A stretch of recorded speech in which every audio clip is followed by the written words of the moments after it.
The Man Who Became Someone Else. Reported by Lauren Chambers, Nashville, Tennessee. 2018. Lauren was 27 years old when she met Daniel at a mutual friend's birthday party in East Nashville. He was 32, a project manager for a construction company. Tall, well-dressed, confident without being arrogant. He made her laugh 3 times in the first 10 minutes of conversation. By the end of the night, he had asked for her number, and she had given it without hesitation. Their first date was dinner at a nice restaurant downtown. He arrived early, pulled out her chair, asked thoughtful questions, and listened. Actually listened, when she answered. He remembered things she mentioned in passing and brought them up later. He sent a good morning text the next day. He called instead of texting when he wanted to make plans. He was, by every observable measure, exactly what Lauren had spent years hoping to find. They dated for 3 months before she noticed the first thing. It was small. She had mentioned early in their relationship that her previous boyfriend had been controlling about her friendships with male co-workers. Daniel had been appropriately sympathetic, told her that kind of jealousy was a red flag and she deserved better. So when he began asking, casually at first, who she had eaten lunch with at work, she thought nothing of it. When he started texting during her after-work drinks with colleagues to ask when she would be home, she thought he was just being attentive. By month 5, he was asking her to share her location with him at all times. He framed it as a safety thing. He framed it as love. He said he just worried about her. Nashville had gotten dangerous. He would feel so much better, knowing she was okay. She turned on location sharing. She told herself it was a small thing. By month 7, he had opinions about which of her friends she spent too much time with. One of her closest girlfriends, a woman named Jess, she had known for 6 years, Daniel had decided was a bad influence. Too loud, too wild, too focused on going out. He never said Lauren couldn't see Jess. He just made seeing Jess unpleasant enough that she started doing it less. When she came home from an evening with Jess, Daniel would be quiet and withdrawn. And when she asked what was wrong, he would say nothing. And then later in the conversation would mention something about how he just wished they spent more time together, and he sometimes felt like he wasn't a priority. Lauren started canceling plans with Jess. By month 9, he was checking her phone.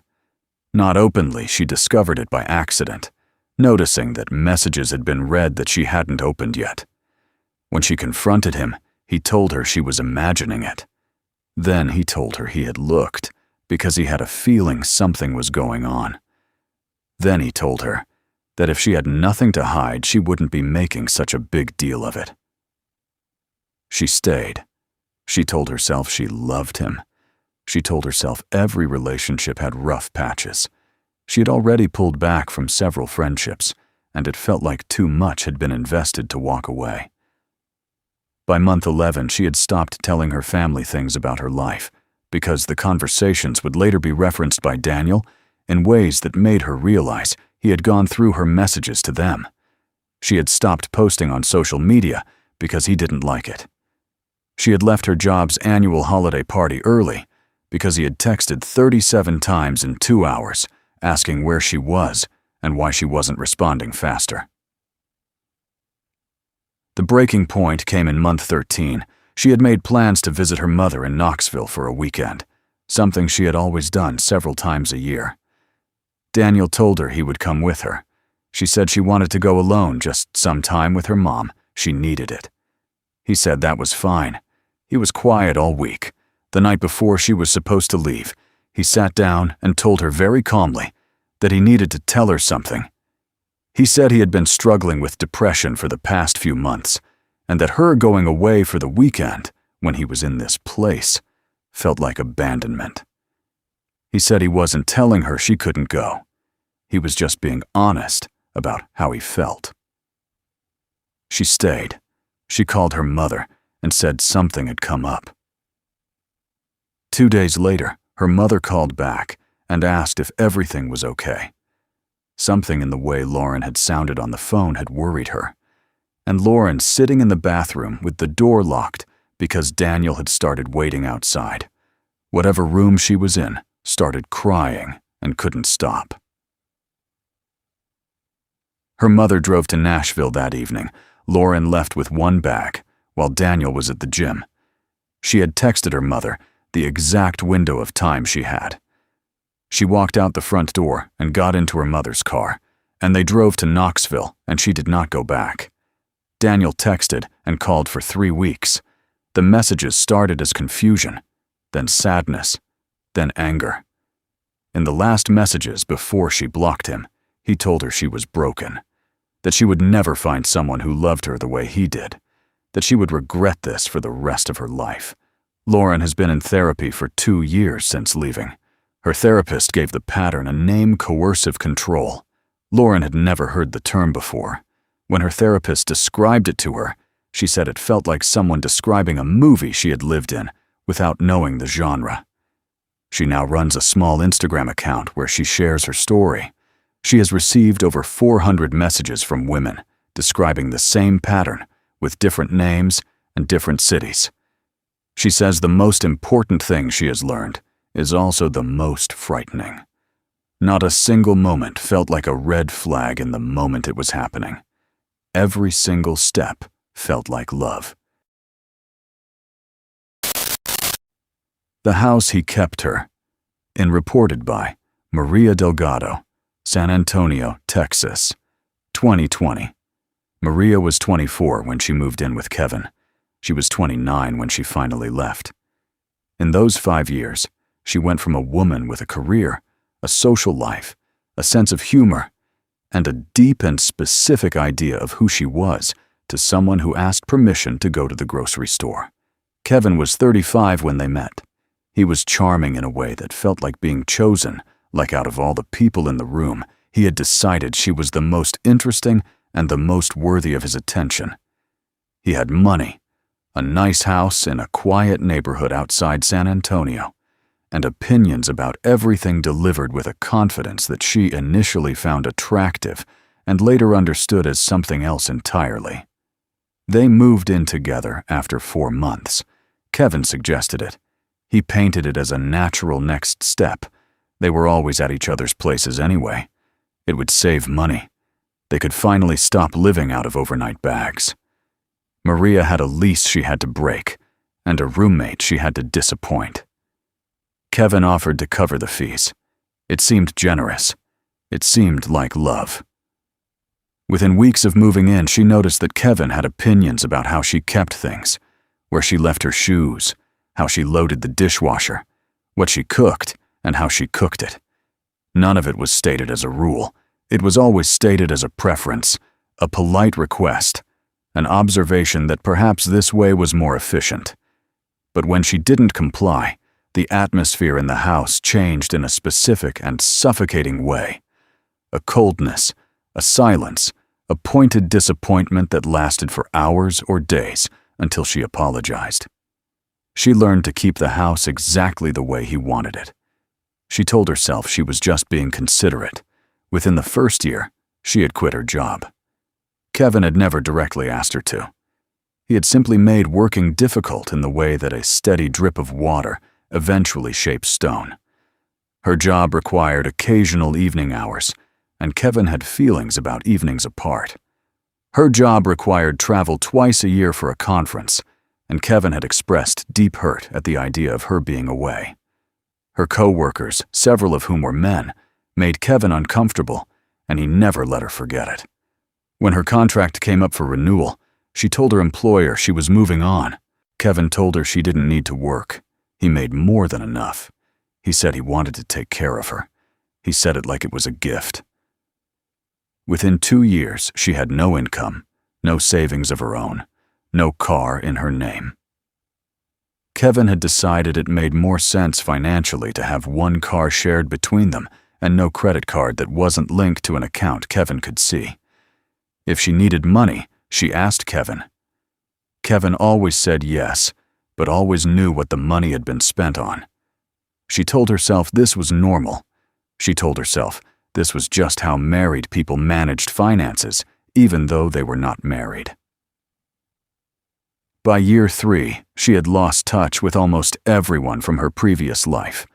Her closest friend from college had tried to maintain the friendship, but Kevin had made visiting friends an ordeal of guilt and silence and quiet punishment that made the effort cost more than it gave. Her family was in El Paso, and Kevin always had a reason that a particular weekend wasn't a good time to drive out there. She called her mother on Sundays. Kevin was usually somewhere nearby during the calls, the moment Maria describes as the one that finally broke through the moment she stopped explaining things to herself, came in year 4. She had a dentist appointment. She had made it herself, gone alone, nothing notable about it. On the drive home, Kevin called and asked where she was. She said she was heading back from the dentist. There was a pause, and then he asked why she hadn't told him about the appointment. She said she hadn't thought to it was just a cleaning. He was quiet for the rest of the drive. When she got home, he sat across from her at the kitchen table and told her very calmly that it hurt him that she kept things from him, that they were supposed to be a team, that a team doesn't have secrets. Maria sat there and listened and nodded and apologized. And then she went to the bathroom and sat on the edge of the tub and had a specific thought that she has described in her testimony many times since. The thought was, "He is angry that I went to the dentist without telling him." She sat with that sentence. She turned it over. She tried to make it make sense as a normal thing, and she could not. She called her mother from the bathroom, quietly. She said 3 words, "I need help." Her mother understood immediately. She had understood for years. She had been waiting for those 3 words.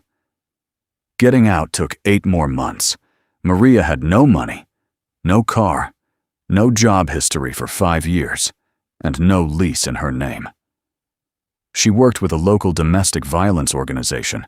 She had looked them up on her phone at the library, the one place Kevin had never accompanied her, and they helped her build an exit plan. Her mother wired money to an account Kevin didn't know about. A co-worker of her mother's drove to San Antonio and picked Maria up on a Tuesday afternoon while Kevin was at work. Maria now lives in El Paso. She has a job, she has her own apartment, she has her own car. She went back to school and completed the degree she had interrupted when she met Kevin. She has one piece of advice she gives every time she tells her story. She says, the moment someone makes you feel grateful for things that should simply be normal kindness, freedom, the ability to make your own appointments, that gratitude is not love. That gratitude is a sign of how much has already been taken. He was watching everything reported by Ashley Merritt, Portland, Oregon. 2019.